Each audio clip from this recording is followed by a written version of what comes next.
today I've got a cooking video for you, and I'm going to be making a salted caramel almond bark and also an orange cranberry bark, both made out of different kinds of chocolate. And you guys, these are fantastic. They look spectacular on a holiday table and they're so scrumptious, like I could not stop eating this. And they also make really great and also inexpensive gifts for friends. So if you want to learn how to make this, then just keep on watching. So you're gonna need some white, dark, and some milk chocolate, some orange brandy. This is optional.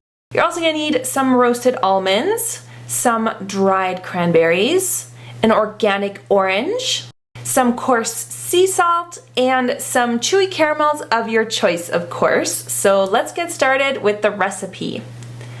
So these are the caramels I chose. They're pretty soft, but still firm enough so that you can cut them into chunks. So obviously you want to take them out of the wrapper because you don't want to eat the wrapper. And then I'm going to be cutting them into little chunks, like little pieces. You don't want them too small, but also not too big because you want them to be distributed nice and evenly on the chocolate. So I'm just chopping them up to a good size. And kind of just going over it with the knife until I get, you know, the right size that I want. And then you can just put those aside in a bowl for now. So that's what that should look like once you've got them all chopped up. And I'm going to be adding some coarse sea salt to this. Now this is actually fleur de sel, which is like a crystallized sea salt. It's kind of a gourmet product. And I am going to be just mixing that in with the chopped up caramels because the salt is actually going to stick to the stickiness part of the caramels, and that's perfect. So just add however much salt you like. I really like that kind of blend with the savory and the sweet, so I added actually quite a lot of salt. I personally love it. And then you just want to give that a good mix around so that it's really nicely incorporated with the caramels. And then I'm going to go ahead and chop up these roasted almonds, and I just got some regular almonds and roasted them myself, but you can definitely, you know, just get some roasted almonds at the grocery store. And I also took off the peel from an orange because I'm going to be using the essence of the orange in the chocolate for the orange one. And what you want to do is you just want to take off the orange layer. You don't want to take off the white stuff underneath because that's what makes it bitter. So that's why it's really important you get an organic one because you don't want to be eating all that pesticide. It's just terrible for you. So there's the orange zest. And then I prepared just a cookie sheet, like a baking sheet with just some parchment paper. This is just to set aside for later because when you pour the chocolate, it kind of everything has to happen quite quickly. So I just lined that with some paper and set it aside. And I'm going to be making the caramel one first. So I just used some milk chocolate and some white chocolate, and I melted that in 2 saucepans.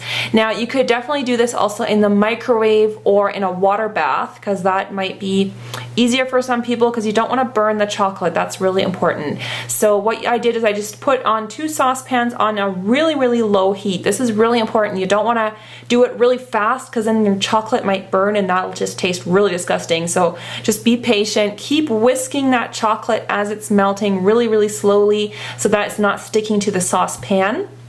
So you can kind of see how it's starting to slowly melt, and just keep stirring it until it's really in a perfect liquid texture.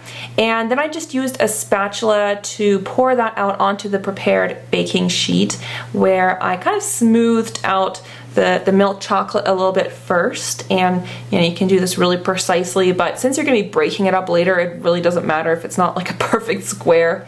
And then I took the white chocolate, and by that time it kind of already cooled a little bit, so it wasn't quite the right texture again, and I was like, oh no, but it actually ended up working out just fine. I kind of just mushed it in and it just kind of melted with the milk chocolate. So don't worry if it's not perfect. We are not professional bakers or anything.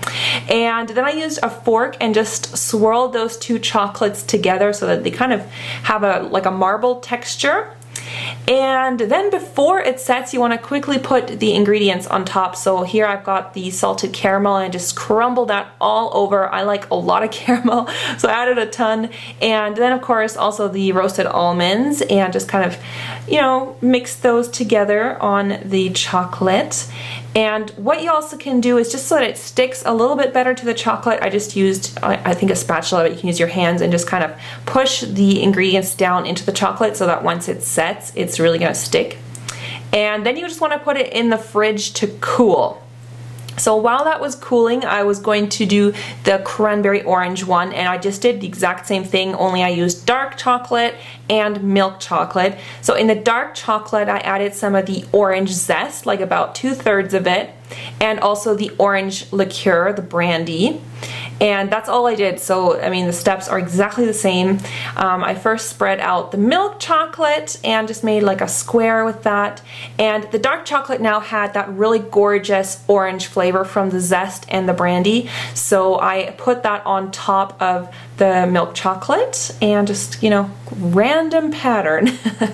And yeah, swirled it together using a fork so that you get this really nice marble swirl, and it looked really pretty with the dark chocolate. So, and then I sprinkled the rest of the orange zest on top and just get a little bit more of that orange flavor, and also the cranberries, the dried cranberries. It's kind of hard to see them here, but yeah, just put the cranberries on top, and I just mushed them down a little bit into the chocolate again, and then that's what it should look like. So both of these barks should be cooled completely. Just put them in the fridge for like half an hour or so until the chocolate has really firmed up, and it should be, you know, not melting or something to the touch.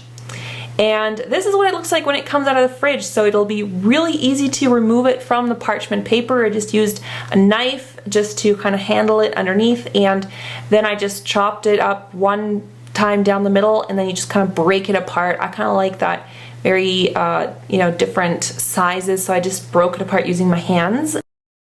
So then I just plated up the two different chocolate barks. This is the salted caramel one, and oh my gosh guys, this one was so delicious. Also my boyfriend really loved this one. And this is the cranberry and orange one. I really love the sophistication of this.